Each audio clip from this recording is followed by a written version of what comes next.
There's something about hand tearing herbs and lettuces that really, it brings me to a peaceful place. So if you're ever dealing with like the anxiety of work and machines and computers and the thing and the, just make the salad. It's gonna be great.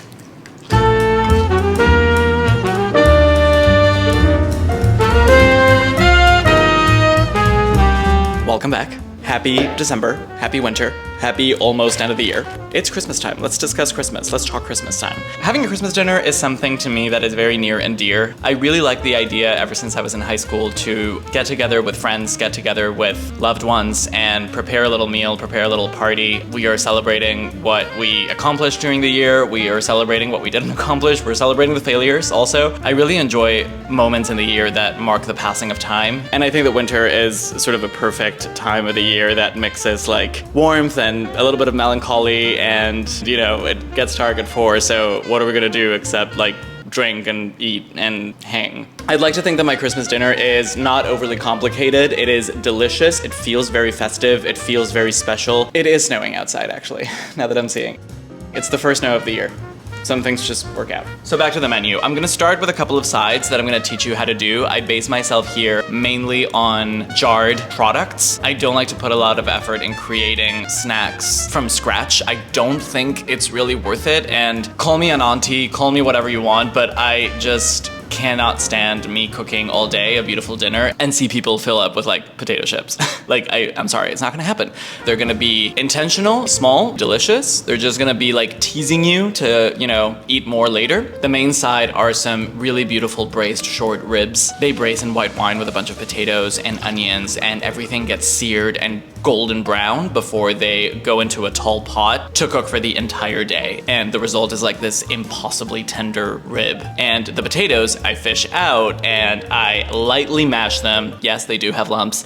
And I fortify them with a little bit of cream, but they end up being these incredibly flavorful mashed potatoes because the potatoes cooked in wine. So, you know, they're tipsy. They're tipsy mashed potatoes. I'm gonna make a very simple side salad just to kind of cut through all of those braised flavors. It's, I think, very wintry. It's sweet, it's acidic. I think they're gonna make really, really nice company for the ribs and the potatoes. Lastly, the dessert. I didn't really wanna make a cake. I didn't really wanna make a pie. So we're gonna have a very delicious sort of winter ice cream sundae. It has a delicious gin and cranberry drizzle. It's served with whipped cream. It's satisfying, it's fresh, and again, it's like not, you know, an entire piece of, you know, chocolate cake after you had a huge meal. Like, I don't think that's the vibe tonight. So let's get to it, shall we? The first thing that's gonna happen here is that I'm going to sear all of my ingredients that are going to go in the pot for the main dish. Basically, all that I want and the main thing that I'm concerned about is to have as much surface area to brown. The bigger everything is and the flatter everything is, the better it's going to brown and the quicker we're gonna, you know, get everything done. This recipe has a lot of onions. The onions not only flavor everything, I want to eat the onion. I actually want to eat like slices of the onion. They get impossibly soft and caramelized so that you can scoop out like a big piece of beautifully tender, translucent onion and eat it alongside with your meat. The trick here really is to get everything as brown and intensely golden in the exterior of everything that I'm gonna put in the pot, because that is going to be sort of like a cheat way of rendering really, really intense flavor. I'm going to get my ribs out of the fridge. I'm not gonna cut them into like individual ribs because I like people to like be able to serve themselves a big chunk. I mean, I think that that makes for the meal to be A, look a little bit better. I like it when things are big and kind of rustic on the table, but B, I like it when you leave people to kind of like interact with their own food. I'm not a fan of giving everything already sort of dressed and cut and like, no. They're big boys and girls. They can do it. Usually I would sear everything on the same tall pot that I would be braising everything in, but because I'm making a video, I'm gonna be using a shallow pan just so that you guys can see what it looks like. But in real life, don't dirty two things. Just use the same pot. The bones and the marbling, all of this fat here is what makes ribs so great for braising, because all of that breaks down in the braise and it's just tremendous flavor. Now, as mentioned, what I'm gonna do now is I'm going to sear all of this. So I have a wide cast iron. As I work in layers and as I start browning everything, I'm going to transfer everything into a sheet tray just to let it rest already brown. And I'm going to keep adding olive oil to the pan as necessary. What I don't want is to char any of these things. I'm getting everything so hot that I might use a combination of vegetable oil and olive oil, because olive oil, it might burn a little bit. So the vegetable oil has a much more higher smoking point and is gonna help everything to not burn. Wow, what a journey that was. Everything is seared. I have a beautiful tray full of delicious golden brown stuff. The flavor that we developed on that cast iron, it's gonna pay off so much in the final dish. So now what I'm gonna do is I'm gonna take all of this and I'm gonna transfer them to my tall pot. After that, after it's in the pot and braising, it stays there all day. You don't have to do anything to it. And that's the beauty of this main dish, is that like the active time and the active cooking is incredibly low, and that makes you free to make other things. So that's amazing. I mean, you don't have to make other things, by the way. You can just watch TV while your short ribs are braising, and you know, what a day that would be. Make sure you let all of those drippy drips in the tall pot. If you're cooking this for more than 4 people, a tall pot is the way to go. Otherwise, everything is gonna be up to the brim and you're gonna be like panicking all the time. If it's gonna spill over, don't do that. Like, a tall pot is a great thing to have in your arsenal. My braising liquids are a full bottle of white wine and vegetable stock. I really love the acidity that white wine brings. You usually find short ribs braised in red wine. That's not for me. It's too much, it's too strong.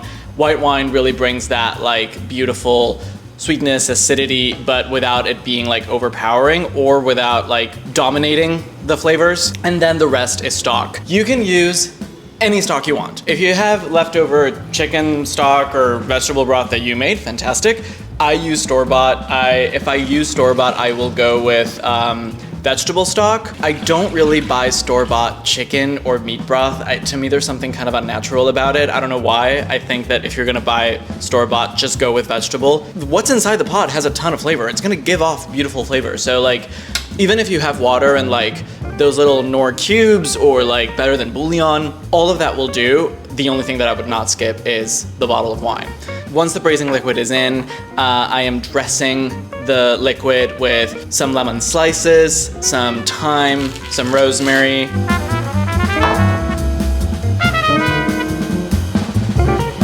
I'm seasoning with salt, with pepper. Wine. It's 11 in the morning for me. It needs a little salt. Into the stove it goes. Low simmer, partially covered. Sayonara. Whoa, it's heavy. Okay. By the way, I should clarify something. I said low simmer.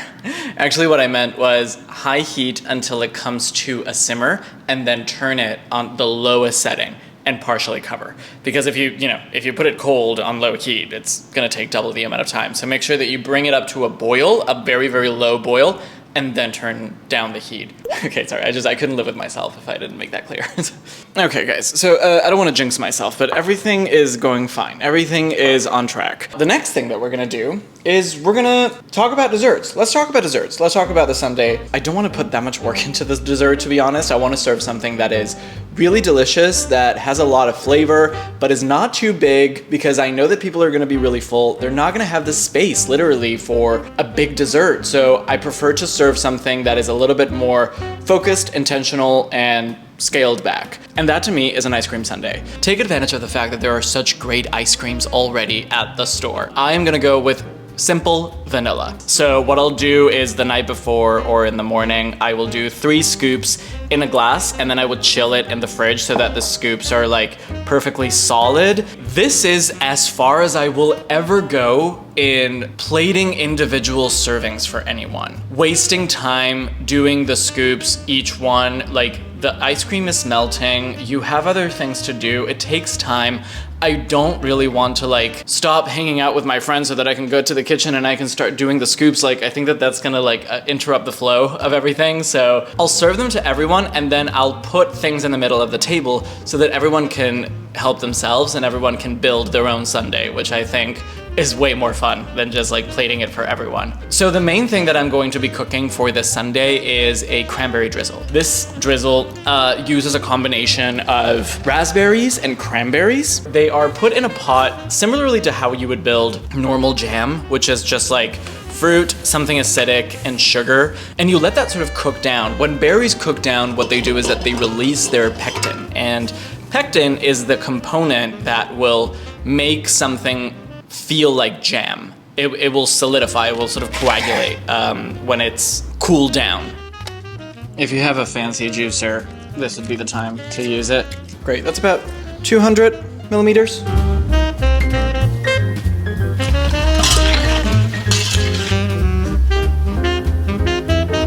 The rosemary is, I think, what makes it kind of like Christmassy. I don't know, anything with rosemary in a sweet application, I just feel like it makes it taste like a Christmas tree. I really like it. And then once it cools down, what I'm gonna do is I'm gonna add gin. It just gives it like a beautiful floral botanical flavor that I really, really, really love. I see a lot in this time of year on the web, the internet, a lot of recipes for like cranberry martinis and cranberry cocktails. That's not for me. If I'm gonna have a martini, I'm gonna have a martini. It's gonna be gin, and it's gonna be vermouth, and it's gonna be dirty, and it's gonna have an olive. What I'm doing is that by putting gin on the cranberry drizzle on the sundae, I'm bringing the cocktail to the dessert. I don't know, I thought that was clever. So what can we do now? What can we do while my ribs are braising and while my jam is jamming? We can talk salads, is what we can do.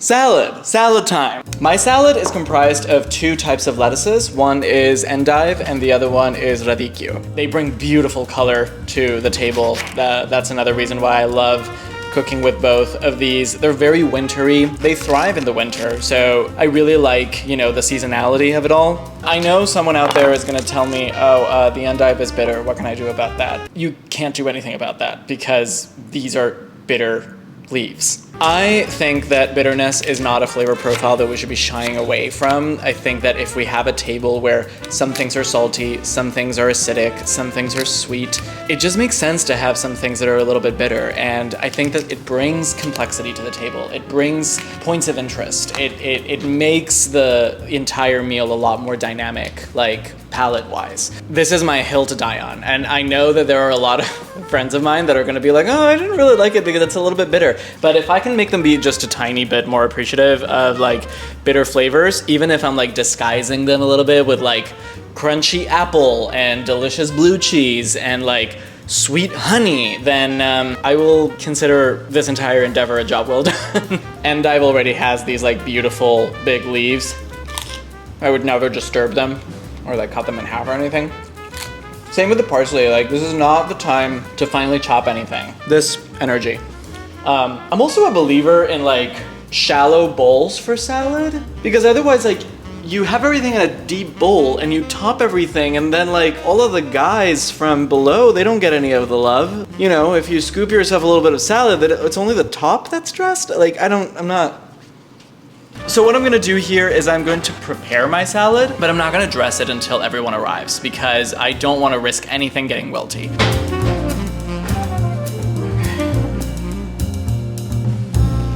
So about 1 hour passed and I transferred my jam, my cranberry and raspberry jam, to a bowl just to cool down. And to this I'm going to add the rest of my cranberries so that they do get heated up, they kind of explode, but they retain mostly their circular shape. And yes, there are some strands of rosemary that are gonna inevitably like go rogue, right? And you're gonna have a little bit of free radicals of rosemary in your drizzle. People can eat them or people can eat around them. Could I have wrapped everything in a cheesecloth and then just put the cheesecloth there and then you could put like, yes, I could have. I'm not gonna do that. If people don't like pieces of little rosemary on their drizzle, I'm gonna tell them to grow up. Because they're my friends and I have enough trust to say that. Afterwards, I am adding my gin. So the gin is going to stop the pectin to like really coagulate and solidify, and it's going to keep it in that beautiful drizzly sort of texture. That is good. It's so floral. I love it because like I can taste the rosemary. It's sweet, but the gin, the black pepper, the salt, they just like, they bring it to this like really, really special place. Like this landing on like beautiful, soft vanilla ice cream. It's gonna be amazing. And then everything gets topped with a little bit of soft whipped cream and just some fresh leaves of mint, because God forbid I made anything without fresh herbs.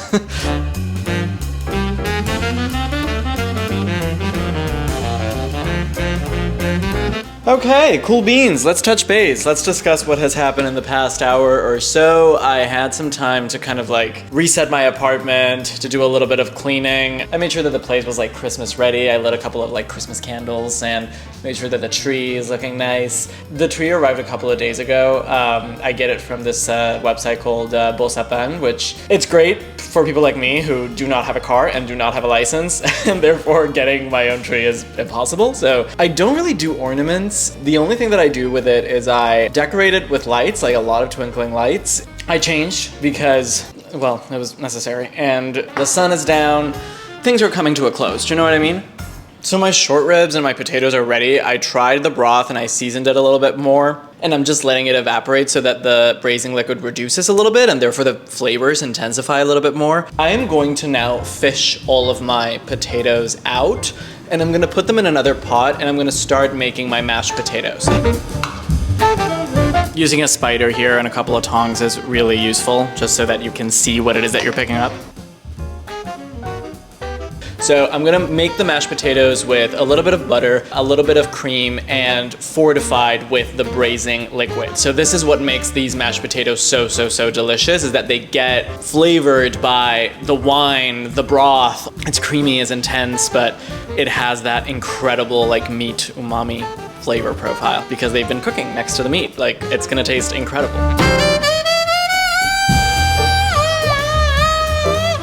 Okay, so while I have everything in the stove, kind of just like keeping it warm, let's talk about snacks. Let's talk about what we serve when people are here. Because I don't have that much food, like we have the ribs, we have the salad, we have the mashed potatoes, but like that's it, really. I put a bunch of stuff in a lot of bowls and with toothpicks, and I let people serve themselves. What I have here is some beautiful marinated artichoke hearts.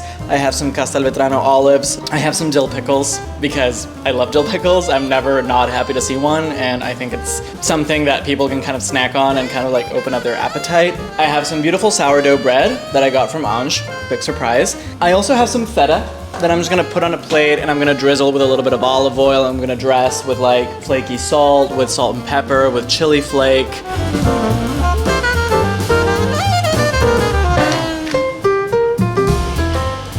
And finally, I do have something that I think is not gonna be the most popular recipe I've ever put out, but I don't care. It's smoked oysters. I love smoked oysters. I grew up eating them. My dad is an absolute fan of them. In every single gathering that we had, call it Christmas, call it New Year's, he would put some like smoked oysters and some crackers, a little bit of lemon, and it would be just the most delicious snack in the world. So I'm gonna serve them up in a tiny little bowl, and I'm just gonna dress them with a little bit of fresh herbs, with a little bit more fresh olive oil, with vinegar. I think it's gonna like amp them up a little bit. It's gonna like make them seem a lot fresher and a lot more interesting, and people can kind of make their own little snack of like feta, smoked oyster, artichoke, olive, and that's it. That'll keep people busy enough time until the actual meal is served. The feta is so good. Just dressing it a little bit goes such a long way. Maybe with a combination of like artichokes with oysters or feta with pickle. Like, it's all so good. I'm so hungry. Should I just have dinner without my friends? Snacks are done. We can just leave them hanging if I don't eat all of them first. Okay, last step of the day, salad. Let's finish our salad. What I'm gonna do is that I'm gonna bring my 2 bowls of my lettuces, and I'm going to add sliced apple to both the bowls. I'm gonna dress with a little bit of olive oil, a little bit of lemon juice, a little bit of honey. I'm gonna stir everything up, and then on top, I'm going to finish with some blue cheese.